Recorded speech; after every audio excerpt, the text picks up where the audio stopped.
Bonsoir à tous et bienvenue en direct sur le plateau de KTO pour cette émission spéciale. Bonsoir Étienne. Bonsoir Philippine, bonsoir à tous.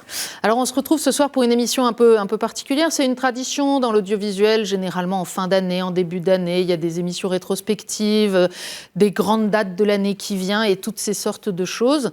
Et on peut le dire, on s'est un petit peu creusé la tête pour savoir si on allait faire ce genre de choses et finalement on fait autrement. Oui, c'est un peu le secret de fabrication parce qu'on s'est dit que dans le contexte actuel, et on voit aussi que la pandémie de coronavirus, elle pèse très lourdement dans notre quotidien avec l'incertitude, on s'est dit que ce n'était pas forcément la tonalité qu'on voulait donner cette année à ses vœux, en quelque sorte. Voilà, c'est la première fois qu'on se retrouve en direct pour cette année 2021. Alors bien sûr, on souhaite à chacun d'entre vous, du fond du cœur, une belle, une heureuse, une sainte année 2021. Et pour nourrir ces vœux, c'est vrai que c'est compliqué parce que avec un grand sourire en ce moment, dire allez, bonne année, celle qui vient de passer a été rude, tu l'as dit Étienne, et puis on voit bien qu'on n'est pas complètement sorti, en fait. Oui, alors du coup, où sont les petites lumières ? Qu'est-ce qui peut nous donner à espérer, à tenir bon dans le quotidien ? Parce que on est comme tout un chacun, on a notre poids d'épreuves, d'angoisse, d'inquiétude, d'organisation du quotidien. Où sont ces petites lumières et puis cette manière aussi de vivre la foi dans ce temps d'épreuve ? En ayant bien conscience qu'il y a aussi d'autres pays dans le monde, d'autres pays que la France, d'autres régions du monde que l'Europe, où les choses peuvent être infiniment plus dramatiques, les souffrances importantes, il y a des situations de guerre, de famine, on ne l'oublie pas bien sûr. Mais on a voulu ce soir regarder au plus près et ces petites lumières dont tu parles, Étienne. Alors dans cette émission, qu'est-ce qu'on va avoir ? Des reportages, on va retrouver des invités qu'on a entendus pendant ces mois, des paroles qui nous ont marqués, et c'est un peu comme ça qu'on a préparé l'émission en fait. Oui, les images fortes aussi de ces derniers mois, on réentendra le pape François, nos évêques. Pourquoi ? Parce qu'en fait, c'est aussi ce qu'on a voulu partager de notre quotidien, de notre travail ici à KTO. On a ces heures d'images dans la tête, mais c'est aussi ces paroles, ces gestes, eh bien, en quelque sorte, qui nous portent, et qui contribuent aussi à faire ce travail et qu'on partage au quotidien à l'antenne. Et peut-être qu'on n'a pas vu aussi au fil de ces dernières semaines. On a besoin d'avoir des raisons d'espérer dans notre quotidien et bien sûr l'espérance en Dieu, mais l'espérance aussi dans notre quotidien. Puis on a besoin d'avoir un peu des vitamines, moi j'appelle ça, c'est-à-dire de voir que en fait, changer le monde, même au cœur de situations très compliquées, ça peut passer par des petites choses. C'est l'histoire du colibri qui fait sa petite part avec sa petite goutte. On l'entendra peut-être d'ailleurs tout à l'heure. Et ça, c'est possible. Alors, par quoi on commence, Étienne ? Tout simplement, on va commencer par rejoindre ceux qui ont ouvert leurs yeux autour d'eux pour voir les besoins, comment ils se sont manifestés, ceux qui ont voulu commencer par tendre la main dans leur quotidien, juste à leur proximité. C'est le début de cette émission.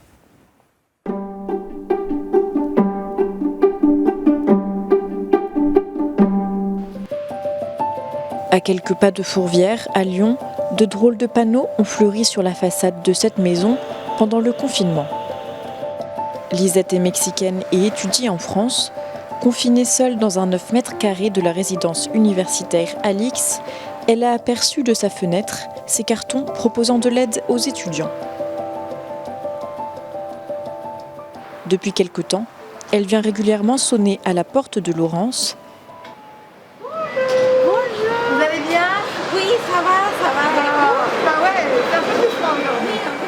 Alors, je vous ai trouvé des trucs. Et aujourd'hui, elle vient récupérer de quoi s'occuper. Je sais pas, moi je suis pas du tout artiste. Oh là, non, c'est très beau, c'est très... Ça, vous allez vous en servir ? Oui, merci beaucoup. Quand j'ai vu tous ces immeubles d'étudiants, et je sais qu'il y en a beaucoup en précarité, je me suis dit, il faut faire quelque chose. Donc, on a pris un carton avec mon mari dans la cave et on a écrit étudiants d'en face, si vous avez besoin, n'hésitez pas. On a mis le téléphone et on a mis courage. Et puis après, on a vu que il y a des étudiants qui pendaient leur linge sur leur fenêtre. Donc, on s'est dit, il faut les aider pour faire des lessives. Donc, on a rajouté un panneau sur une autre fenêtre. Après, on a vu que, on s'est dit, les étudiants vont s'ennuyer d'être sur les écrans toute la journée, c'est quand même compliqué, c'est quand même pas très détendant. Donc, on a proposé des jeux de société, des livres, des BD, des CD. Donc ça, on a eu du succès. Et puis après, dernièrement, on s'est dit que vraiment, il y en a qui devaient avoir très faim. Donc, on a proposé de l'aide alimentaire sous la forme qu'ils voulaient. Dans la foi chrétienne, on dit de penser à son proche. et à son prochain. Donc ça, c'est principalement ça. Finalement, avec un bout de carton, on fait beaucoup de choses et que tout le monde est capable d'aider pendant ces moments-là, que ce soit les étudiants ou autres. Et c'est souvent aussi, il faut penser à aider près de chez soi. C'est pas la peine d'aller trop loin au bout du monde pour aider. Bonjour Aziz, ça va? Oui, ça va très bien. Et vous, ça va, la famille? Ouais, très bien, très bien. Aziz est afghan. Comme beaucoup d'étudiants, il a connu des difficultés financières pendant le confinement. Je voulais trouver un job étudiant, mais malheureusement avec le confinement, on n'a pas pu trouver.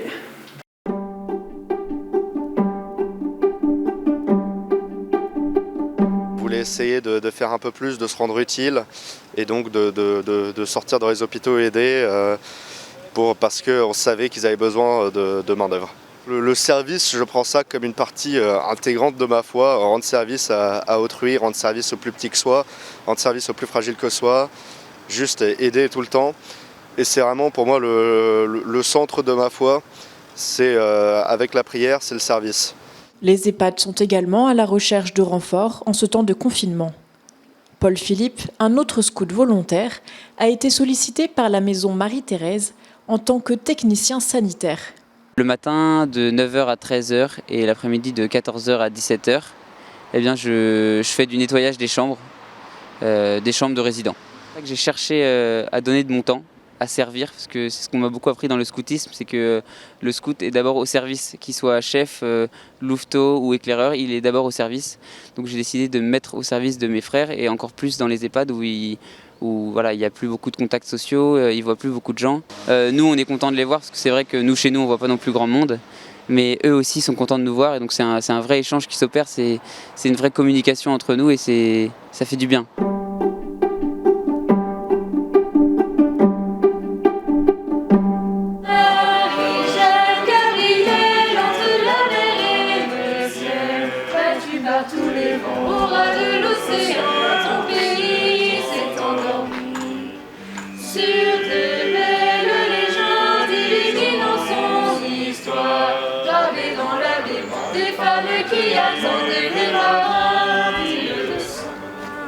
Déjà, ça fait du bien pour les jeunes, puisque dans le premier confinement, c'était assez difficile pour eux d'être enfermés. On était aussi un peu apeurés de sortir. Et là, le fait du deuxième confinement, on sent qu'il y a quelque chose de différent. On est plus prêt à aller vers l'extérieur. On a moins la boule au ventre et on se dit maintenant, notre mission, elle est ailleurs qu'au sein de notre bureau. Donc c'est aussi un souhait des jeunes de se dire, nous on veut être actifs, on veut être au service. Allez, bon après-midi. Oh, merci. Merci de votre présence. Merci à vous pour l'accueil. Donc on a bien senti dans le premier confinement la difficulté pour ces personnes âgées d'être isolées, seules. Et vraiment dans ce deuxième confinement, c'est la première chose qui nous est ressortie en disant juste, on ne veut pas revivre ce qu'on a vécu dans ce premier confinement. Et ce qui est assez simple, c'est qu'on nous accueille dans les jardins. Donc on ne va absolument pas à l'intérieur, on n'est pas du tout en contact avec les personnes âgées, pour ne pas non plus les mettre en difficulté, mais vraiment on nous accueille, donc voilà, dans les jardins, et ça nous suffit amplement.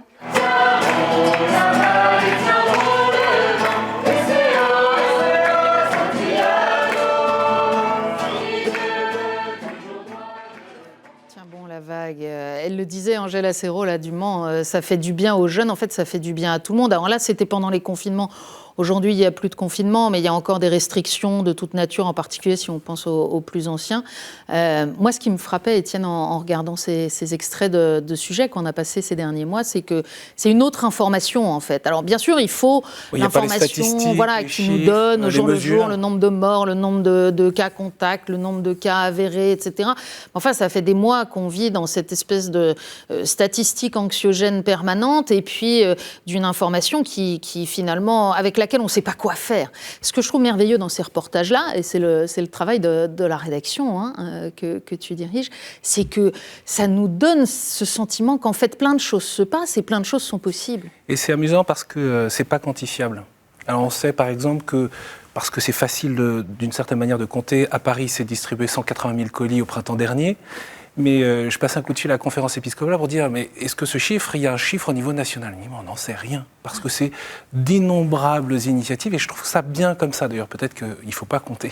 Et avec beaucoup de créativité, on l'a vu, la famille au départ, avec ses cartons sur sa maison, c'est merveilleux. Et chacun, comme ça, il y a eu des trésors d'inventivité. Et puis, il y a aussi toutes les œuvres, toutes les actions caritatives qui existent en temps normal, parce qu'il y a des besoins tout le temps, et qui, là, se sont démultipliés en quelque sorte. Oui, c'est là où il y a eu aussi un renforcement de la générosité tout au long de ces derniers mois, et c'est ce dont nous avons été témoins.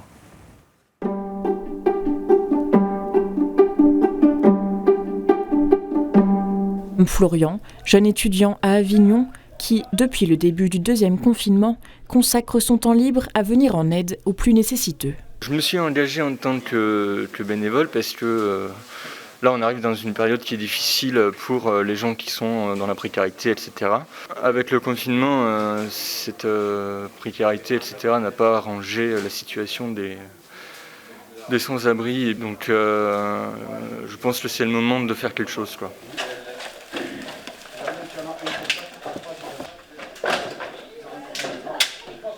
Ok, les maraudes, maintenant vous pouvez partir, là il est 8h30.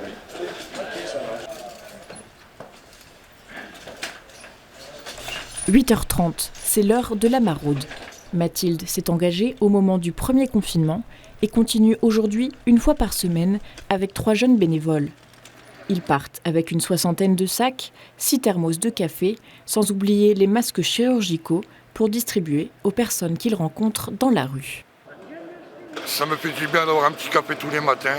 Et grâce au Secours catholique, quand même, faut dire, c'est eux que tous les matins nous ramènent à déjeuner, un petit café pour nous réchauffer. Voilà, ils sont là pour nous écouter aussi et pour nous orienter aussi sur certains trucs qu'on n'est pas tous. Grâce à eux, je suis content de les avoir connus. Au-delà du fait de subvenir à leurs besoins alimentaires, on subvient aussi à leurs besoins de sécurité. Donc on leur distribue aussi des attestations pour qu'ils soient en règle, malgré le fait qu'ils dorment dehors. Et on essaye aussi de leur apporter un peu de chaleur humaine. À cause de la crise sanitaire, certaines personnes ont tout perdu et se retrouvent dans la rue du jour au lendemain. Le Secours catholique aide aussi ceux qui ont du mal à finir leur fin de mois.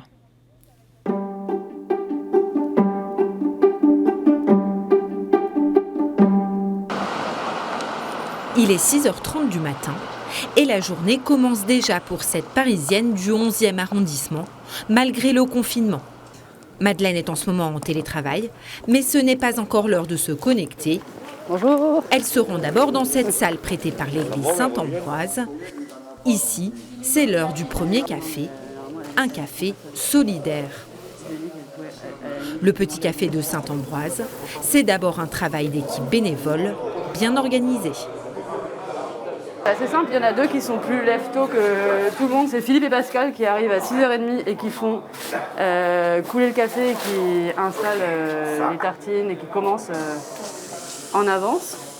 Et après, les bénévoles arrivent plutôt à 6h45, continuent à couper, à tartiner, pour qu'à 7h, tout soit opérationnel. Le petit café accueille 3 matins par semaine, une 50aine de personnes en situation de précarité, pour commencer la journée autour d'un petit déjeuner convivial. Le service est assuré par des bénévoles, principalement des paroissiens de l'église Saint-Ambroise et des habitants du quartier. Et pendant le confinement, les besoins pour aider les plus pauvres sont plus criants que jamais. J'ai découvert ce café quand j'étais aussi un peu dans la rue et c'était quand même toujours bien si on passe la nuit dehors, dans les sacs au couchage, etc., normal, etc. Notamment en hiver, on peut venir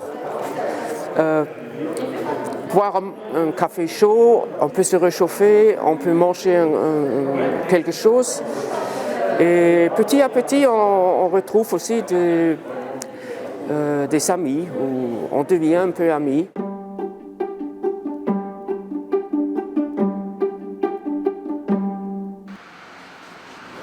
Messieurs, dames, s'il vous plaît, vous allez passer de l'autre côté. On peut vous servir, s'il vous plaît. C'est un Noël qui est pas comme les autres quand même. Il est différent des autres. On n'est pas ensemble à l'intérieur de l'église. Voilà, y aller non, avec le masque et tout ça, c'est pas comme le Noël de l'année dernière. Vu qu'il y a le Covid, ils ont quand même ils ont maintenu un goûter à l'extérieur avec des cadeaux et c'est très très gentil. Prenez bon.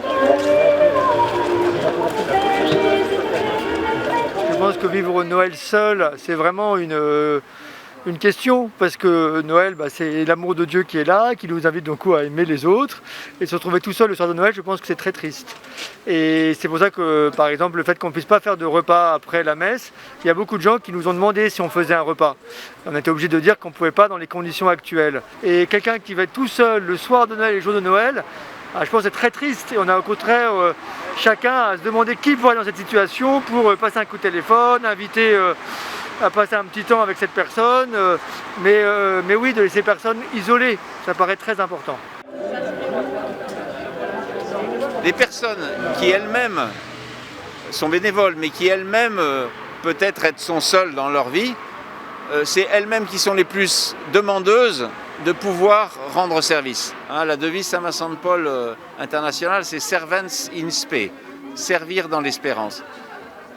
Ça donne sens à sa vie, quoi. Ça donne du sens, tout simplement. Pour moi, en tant que chrétien, et même si je mets de côté ma croyance, c'est effectivement très important de passer du temps avec des personnes qui sont en précarité, parce que ça me permet de ne jamais oublier la chance que j'ai de vivre dans un certain confort. J'ai un toit sur la tête, j'ai à manger dans mon réfrigérateur, je peux me soigner, j'ai les moyens de me payer une mutuelle. Donc de passer du temps avec des personnes qui sont en précarité, c'est aussi ma manière de rendre témoignage à la parole du Seigneur et d'appliquer ma croyance.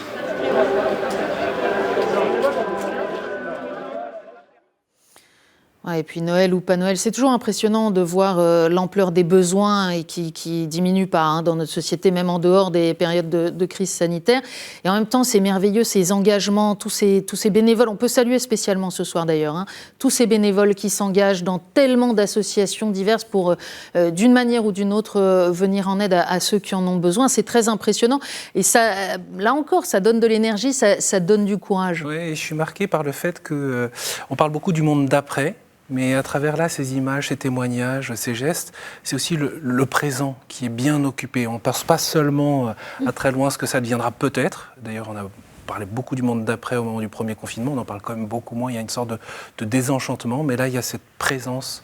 Et je trouve que faut investir le présent, il faut le penser aussi et penser l'après pour autant qu'on peut. Alors sur KTO, parmi les propositions, il y a aussi toutes les émissions avec des débats, des magazines, des grands invités qui viennent nous partager leurs réflexions.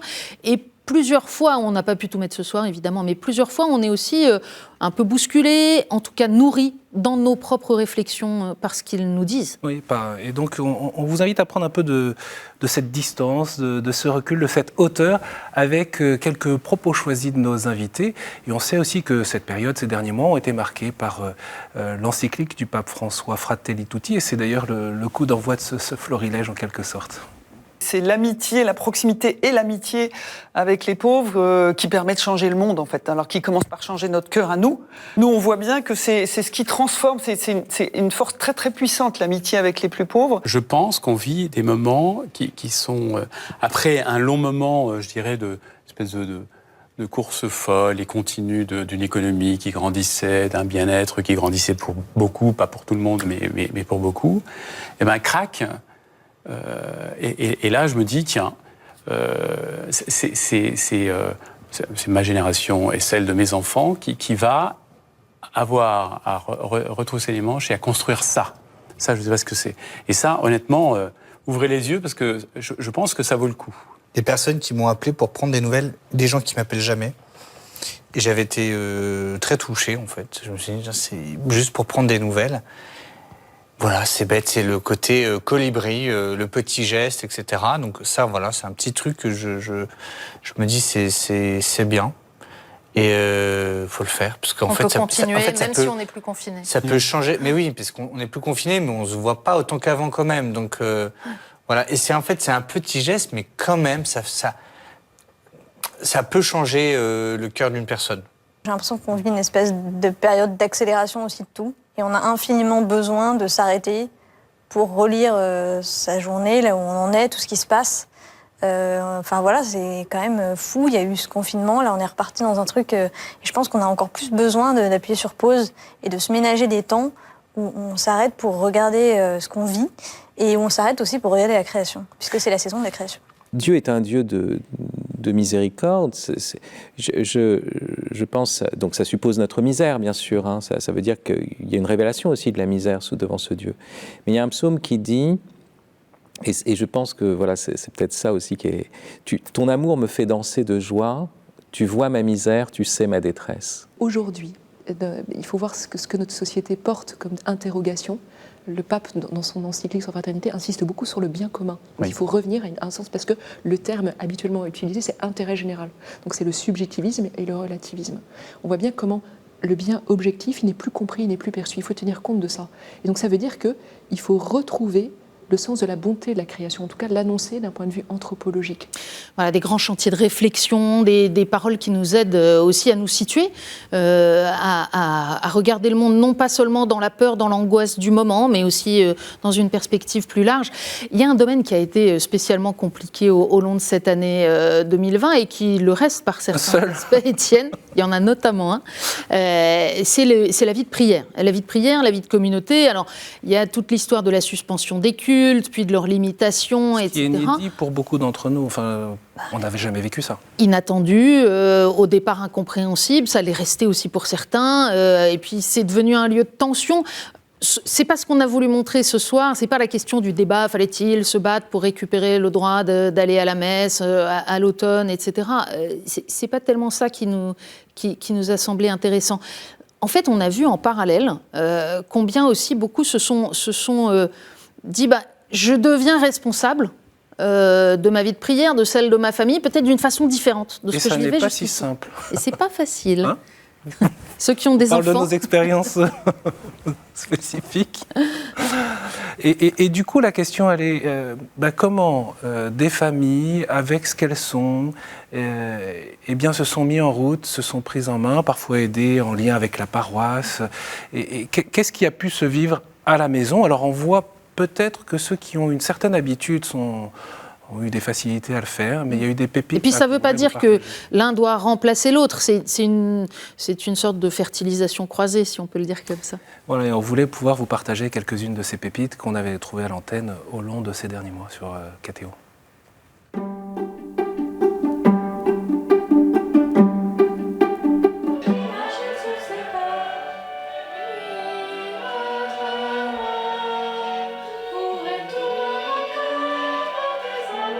Il y a un effort supplémentaire, je dirais, à faire pour vraiment se mettre dans une situation comme si on était dans l'église. Je pense que c'est ces premiers moments, là, ce premier chant d'entrée qui est important pour réussir à se préparer finalement en moins de temps, mais en essayant d'être peut-être plus intense dans sa façon de prier tout au début de la messe. Pour les siècles des siècles.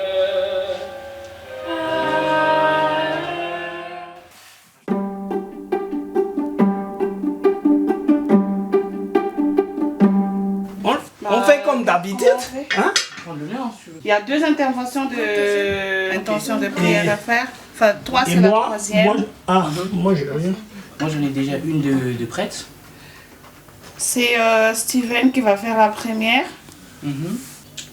Du coup, c'est moi la 3e. Voilà. Et moi? Vous pouvez répéter. Et toi, tu fais Notre Père. Une intention de prière que je lis pas. C'est moi qui dis. Mais ça, c'est l'audio. Oui, tu sais, l'audio, comme la dernière fois. Mais j'avais lu l'audio. Oui, bah là aussi, tu vas lire. Je te ferai, moi, je vais faire. Au nom du Père, du Fils et du Saint-Esprit. Amen. Notre Père qui es aux cieux, que ton nom soit sanctifié, que ton règne vienne, que ta volonté soit faite sur la terre comme au ciel.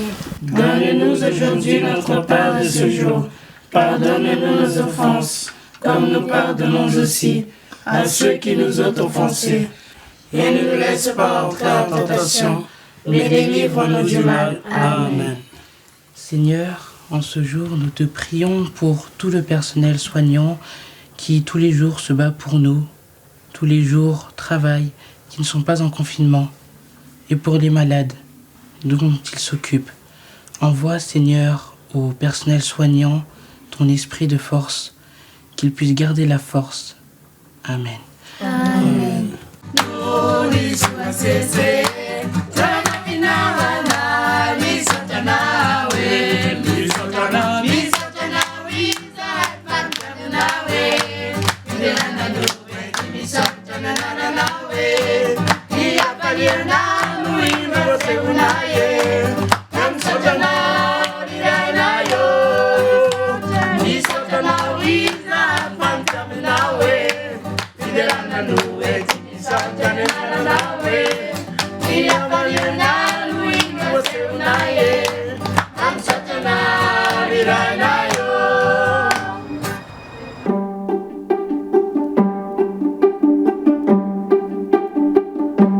On a utilisé le digital parce qu'on n'avait pas d'autre choix, qu'on ne pouvait pas faire autrement. On l'a utilisé d'une certaine manière, on pourrait dire contraint et forcé. Et en même temps, je me suis rendu compte que pour beaucoup de gens, c'était un peu comme un parvis. Et on a eu une part significative de personnes qui se sont inscrites, peut-être 20%, des gens qui nous ont écrit en nous disant « Moi, je ne vais pas à l'église, je ne vais plus à l'église, ça fait des années que je ne vais pas à l'église. » Et par la traversée, vous êtes en train de me réconcilier. Et je me suis rendu compte qu'en fait, c'était beaucoup plus facile de s'inscrire à un parcours numérique que d'aller à une réunion dans une salle paroissiale. Et donc, il y avait cet effet de parvis, c'est-à-dire d'accueil, où je suis chez moi, je suis sécurisé, je peux éteindre, et je peux aussi m'approcher de l'église à ma vitesse, on pourrait dire, à mon rythme. Et donc, je pense que c'est vraiment, au départ, je me disais comme... c'est un peu une contrainte, on est obligé de faire numériquement. Et maintenant, je me dis, c'est peut-être un atout, même si après, il y a cette question de revenir vers, ou de venir, tout simplement, vers l'église physique. Il y a en tout cas, tout le premier moment est facilité. En tout cas, la première marche est abaissée, je trouve. Et donc, ça peut être un outil très intéressant. Peut-être aujourd'hui, il faut les deux. Pas dire l'un ou l'autre, mais plutôt les deux. Pour des gens différents, pour des motifs différents, des actions différentes.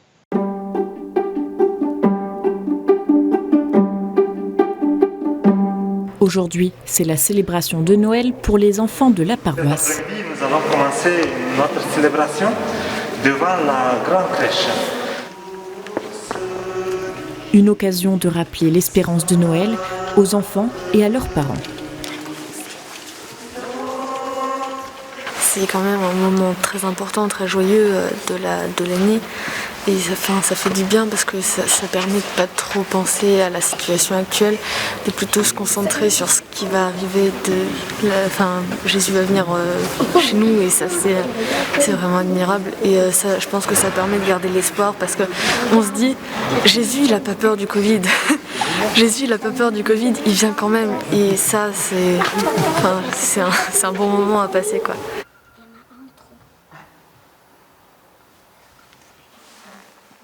Accueillir le Christ dans nos vies. Et puis c'est vrai qu'il y a une multiplicité d'initiatives, une belle créativité.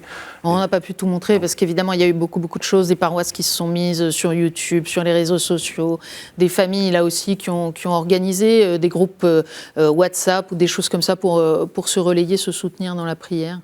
Pas mal de choses. Il faudra les analyser d'ailleurs aussi avec le temps parce que peut-être il y a des choses qui sont à garder même en temps ordinaire et puis peut-être d'autres moins. Oui, et puis aussi, il ne faut pas être trop irénique parce qu'on sait qu'il y a beaucoup de gens qui ne sont pas revenus encore dans les paroisses, qui ont peut-être disparu, dont on a perdu le lien. Donc là, il y a aussi un grand chose. Il y a des défis pour les temps à venir. Alors, il y en a dont on s'est dit un peu facilement, au tout début du premier confinement, ça ne doit pas les changer beaucoup. C'est les religieux et les religieuses qui sont cloîtrés, ou en tout cas qui vivent dans une vie conventuelle. Pour autant, évidemment, leur vie, elle est marquée par tout ce qui se passe à l'extérieur. Et ils sont bien au cœur du monde. On est allé en rencontrer évidemment plusieurs tout au long de ces mois, mais on a voulu retrouver par exemple les religieuses de Blovac. Regardez.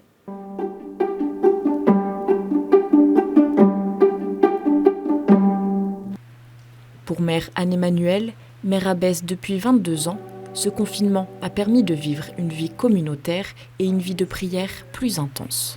Ma mission à moi, elle était plutôt Une plus grande attention aussi aux unes et aux autres, parce que j'ai vécu beaucoup plus d'intensité dans la vie de prière. Et aussi avec mes sœurs, parce qu'on a eu beaucoup plus de temps pour partager, pour se réunir, pour réfléchir à un certain nombre de choses et prendre davantage soin les unes des autres. Voilà, parce qu'on a eu plus de temps, plus de calme, plus de paix. Et je pense que d'une certaine manière, dans le confinement, on a essayé de continuer à vivre et célébrer. Et je pense que c'est un peu la clé de notre vie monastique.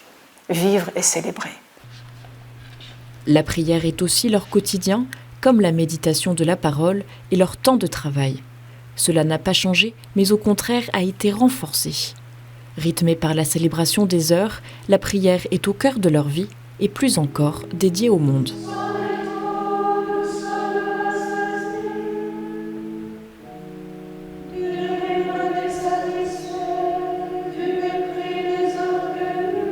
Je porte vraiment la souffrance de beaucoup de gens qui sont en détresse. Et donc, j'aime bien la phrase de frère Christophe de Tibérine.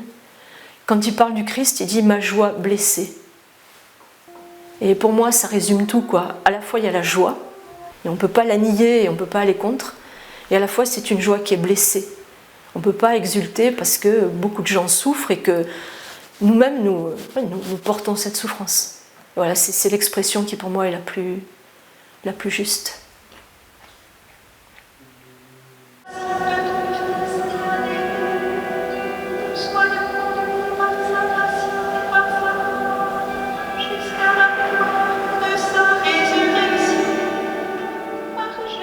Nous nous sommes posé la question, il n'y aura plus d'adorateurs extérieurs, ni la nuit, ni le jour. C'était une hypothèse qu'on n'avait jamais envisagée, en fait, même quand on nous a parlé du confinement quelques semaines auparavant. Qu'est-ce que nous allons faire ? Et en fait, il y a eu une évidence. Vous savez, dans une communauté religieuse, contrairement peut-être à ce qu'on croit, on n'est pas toujours toutes d'accord immédiatement. Souvent, il y a des avis différents, on chemine ensemble. Mais là, c'est vrai que l'unanimité dans la communauté, nous sommes 14 sœurs, a été de dire, nous allons, tant que nous sommes sur pied, valides, tant qu'on n'est pas couché, atteint par le coronavirus, nous allons essayer nous-mêmes d'assurer le relais continu, nuit et jour, d'adoration. Donc on peut dire que ça a été une expérience inattendue, forte, parfois décapante, avec des surprises. Ça nous est arrivé de nous tromper d'heure, donc la sœur d'avant restait 2 heures au lieu d'1, enfin des petites surprises comme ça, mais qui sont vécues avec un certain humour.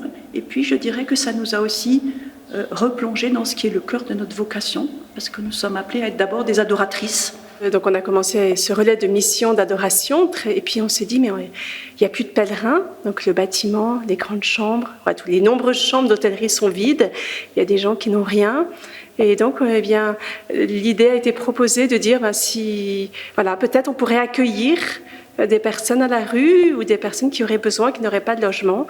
Et donc, un appel je sais que c'était relayé auprès du diocèse, et le diocèse nous a demandé si nous pouvions accueillir des femmes de la rue en lien avec les captifs, la libération. Et donc, on a eu cette très belle expérience d'accueillir 14 femmes, jeunes femmes, pendant un mois et demi pour certaines. L'adoration jaillit la charité normalement, et donc on ne pouvait pas rester entre nous alors qu'il y avait des bâtiments et des besoins. Et c'était naturellement pour nous ça. L'apostolat jaillit de l'adoration, sinon c'est pas de l'adoration, sinon c'est un recentrement sur soi, mais si on regarde le Christ qui nous dit « venez à moi », on a pu avoir cette grâce de pouvoir relayer l'appel du Christ qui nous dit dans cette grande basilique « venez à moi ». Et puis on les salue tout spécialement, ces bénédictines du Sacré-Cœur de Montmartre, parce qu'à partir du 19 janvier, dans quelques jours, là, les tests sont en cours, eh bien on va les retrouver sur l'antenne de KTO tous les jours à midi pour la prière de l'Angélus et de l'Office du milieu du jour. Ça nous a aussi beaucoup marqué à KTO pendant ces mois, le renforcement de la prière, des nouveaux rendez-vous. On se souvient de la fermeture du sanctuaire de Lourdes pendant le premier confinement. Avec ces images très particulières incroyable. De sanctuaire vide. Oui, sanctuaire vide, des chapelains comme ça, qui ont continuer la prière à la grotte. Et donc très vite, on s'est retrouvés, eux et nous, pour dire, écoutez, à travers la télévision, on peut aussi permettre au plus grand nombre de s'associer à votre prière, de suivre la messe du matin qu'on a commencé à retransmettre à ce moment-là. Et puis les chapelains de Notre-Dame de Paris aussi à Saint-Germain-l'Auxerrois qui nous ont permis de vivre la messe du soir en semaine avec eux, beaucoup de renforcement de la prière. C'était important, c'était une demande de nos téléspectateurs, mais ça a vraiment marqué l'antenne. Oui, puisqu'il invite aussi à retourner aux questions essentielles. On entendait la religieuse, la bénédictine de Montmartre, là à l'instant dire, mais ça nous a invités à nous interroger sur notre vocation profonde. Et ça pose, quand on voit ces églises vides, aussi la question de se dire, est-ce que c'est de faire du nombre ou est-ce que c'est pouvoir vivre profondément la foi et inviter à la vivre? Et justement, on a voulu proposer aussi ce soir, dans cette émission, quelques propos d'évêques, de pasteurs, qui invitent justement à s'enraciner dans la foi, et puis peut-être à avoir une audace particulière, à ne pas avoir peur.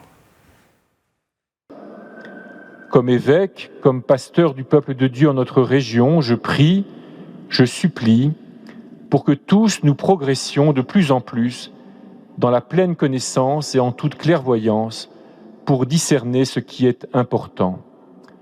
C'est peut-être notre prière à tous, les uns pour les autres, car nous sommes tous frères et sœurs, les apôtres les uns des autres. C'est peut-être pour notre prière pour notre pays, dans sa diversité et son unité, que l'on sache, en pleine connaissance et toute clairvoyance, discerner ce qui est important, car nous avons, nous catholiques, une responsabilité spéciale pour que notre pays reste fidèle à son âme. L'Église n'échappe pas à cette réalité. Avec toute l'humanité, ni au-dessus, ni en retrait, elle partage les angoisses de ce temps. Mais elle ne doit surtout pas baisser les bras, ni se recroqueviller sur elle-même en attendant que l'orage passe. Engourdie elle aussi par les masques et les gels, les ordres et les contre-ordres, elle se sait appelée par son Seigneur à accompagner la famille humaine sur ce chemin compliqué et incertain. Elle sait que, même si les vents sont contraires, le Christ est sur le bateau. Elle sait qu'elle peut mettre en lui toute sa confiance et toute son espérance. Nous sommes envoyés dans ce monde, aux hommes et aux femmes d'aujourd'hui, dans ce monde que nous devons aimer comme il est, avec ses qualités et ses contradictions. Envoyés dans ce monde qui semble parfois déboussolé, voire angoissé, et bien sûr la pandémie n'arrange rien, dans ce monde où se mêlent le meilleur et le pire, de belles expériences de solidarité, mais aussi, nous le savons bien, de grandes injustices. Nous sommes envoyés à ce monde qui aspire à une vie plus harmonieuse, plus respectueuse de l'environnement, ce monde qui cherche le bonheur, mais qui a du mal à trouver le chemin de la paix. Nous sommes envoyés dire à nos frères et sœurs en humanité, ta vie n'est pas absurde, ta vie a un sens parce que tu es désiré et aimé de toute éternité. La mort n'est pas l'horizon ultime de ton existence. Tu es fait pour la vie et l'amour en plénitude. Tu es fait pour Dieu. Eh bien, c'est encore le pape François qui répond. Je le cite. La foi consiste dans la disponibilité à se laisser transformer toujours de nouveau par l'appel de Dieu.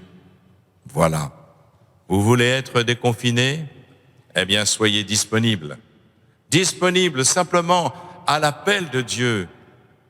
Tous les jours, Dieu nous appelle à nous convertir. Est-ce que nous sommes sensibles aux signes qu'il nous donne? Est-ce que nous sommes sensibles à ses appels? Voilà, se laisser transformer. Et la vraie question, c'est, sommes-nous disponibles? Voilà, sommes-nous disponibles? Il nous reste à répondre à cette question. Le Monseigneur Aupetit qui citait le pape François, et lui aussi nous a accompagnés de manière particulière tous ces derniers mois. Je pense que les générations qui l'ont vu n'oublieront jamais cette image du 27 mars, la bénédiction Urbi et Orbi convoquée par le pape François, qui quelques jours avant annonce cette bénédiction. On était même surpris.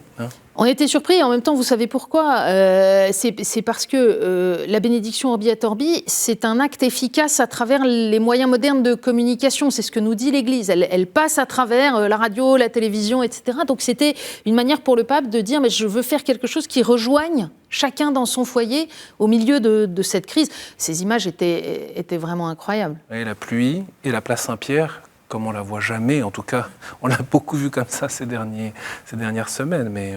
Voilà, on avait envie de revoir ce moment très intense aussi de cette bénédiction où le pape vraiment, par la bénédiction eucharistique, il porte ce cri d'espérance. Et puis en même temps, on a vu le pape François, dans les premières semaines en particulier du confinement en Europe, se faire encore plus proche. Curé du monde d'une certaine manière, mais encore plus proche pour beaucoup, avec cette messe du matin qu'on a accompagnée aussi, qu'on a diffusée sur KTO, qu'on a traduite avec nos amis et confrères de Radio Vatican. Et tous les jours, cette prédication si simple, si quotidienne, si proche et tellement incarnée, elle a marqué tous ceux qui l'ont suivie. Allez, séquence pape. Sarebbe bello che oggi nei nostri orecchi risuonasse questo torna dal tuo papà, torna dal tuo padre, ti aspetta e ti farà festa.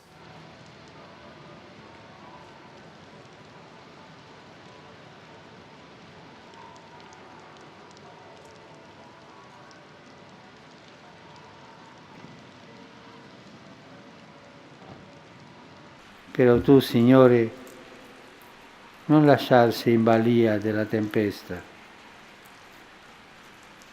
Ripeti ancora, voi non avete paura.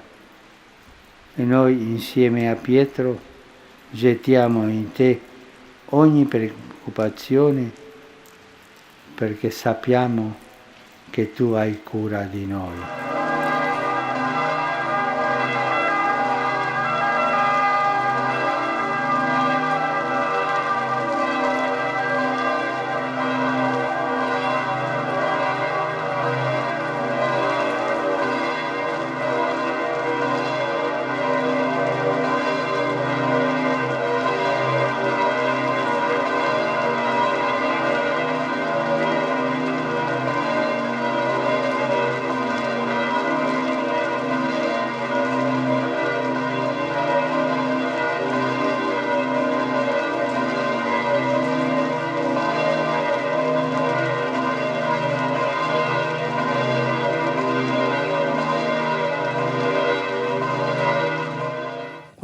Lorsque nous levons les yeux vers Dieu, les problèmes de la vie ne disparaissent pas, mais nous sentons que le Seigneur donne la force nécessaire pour les affronter.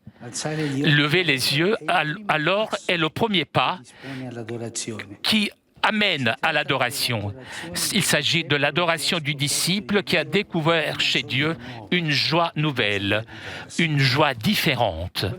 Celle du monde est fondée sur la possession des biens, sur le succès ou sur d'autres choses semblables. Toujours moi au centre. En revanche, la joie du disciple du Christ trouve son fondement dans la fidélité à Dieu, dont les promesses ne manquent jamais, malgré les situations de crise dans lesquelles nous pouvons nous trouver.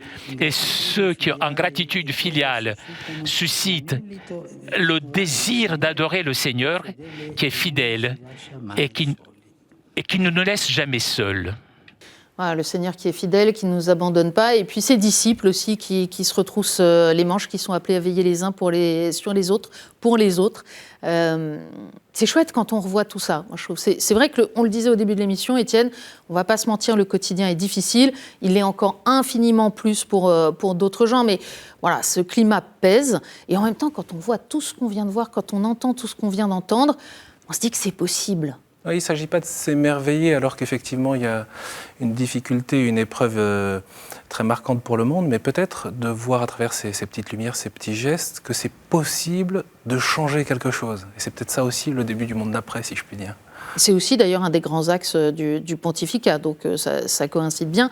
Changer le monde, c'est possible. Il ne s'agit pas d'essayer tout de suite de changer le système auquel toi et moi, on ne peut pas forcément changer grand-chose en réalité, mais voilà, de le faire près de chez soi, avec d'abord une attention les uns aux autres.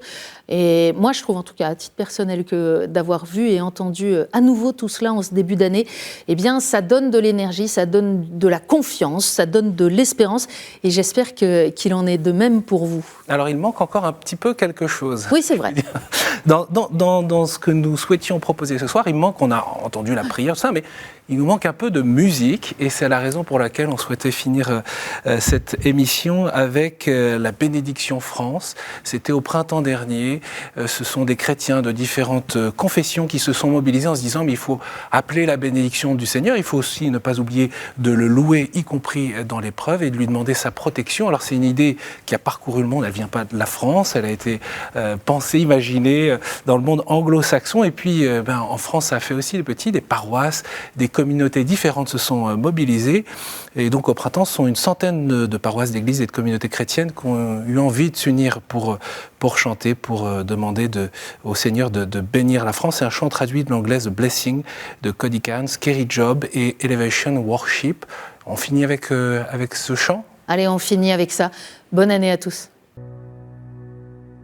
Dieu te bénit et te garde. Il rayonne sur toi, il t'accorde sa grâce. Ton Dieu se tourne vers toi, te donne la paix.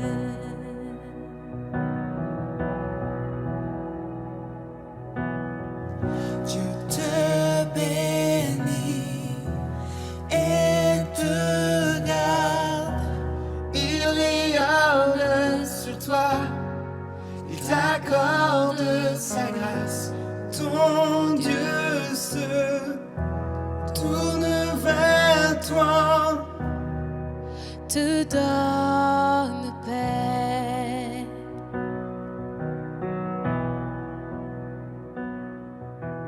Amen.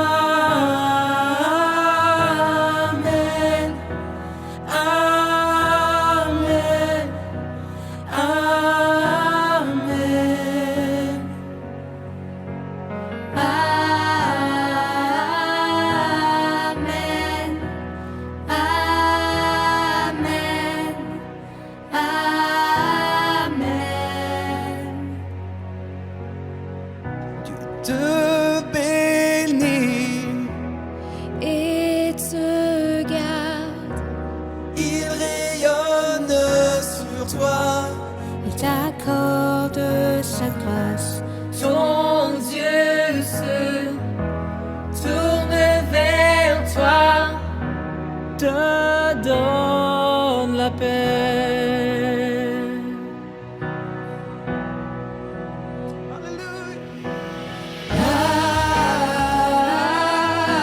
Amen.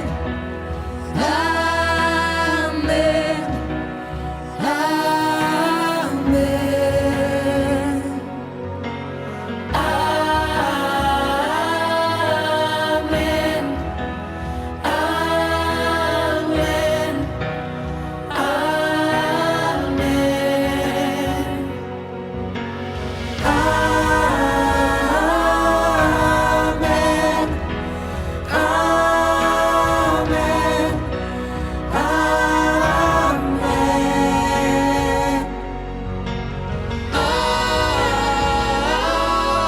Amen.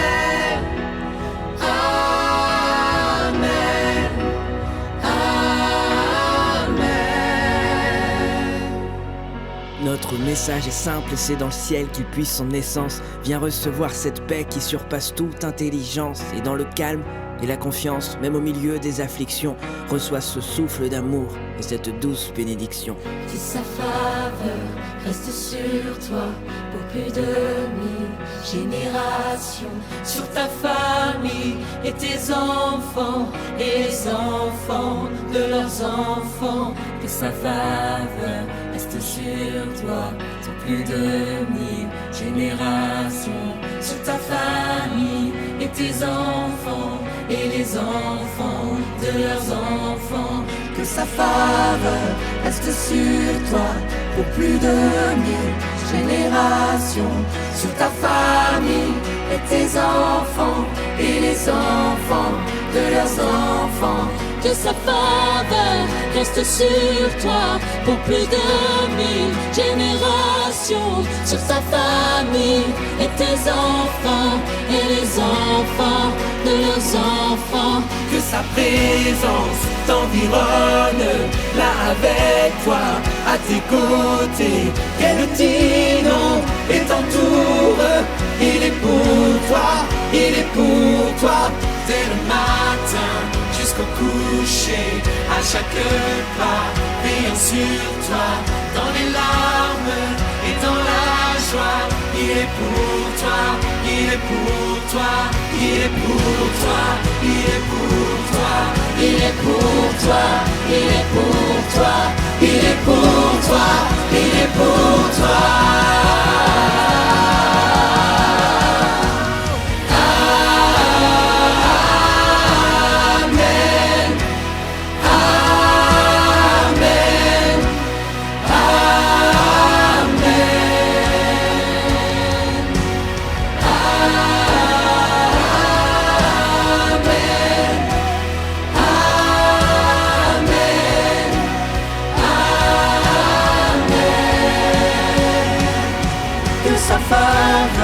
Reste sur toi pour plus de 1000 générations, sur ta famille et tes enfants et les enfants de leurs enfants.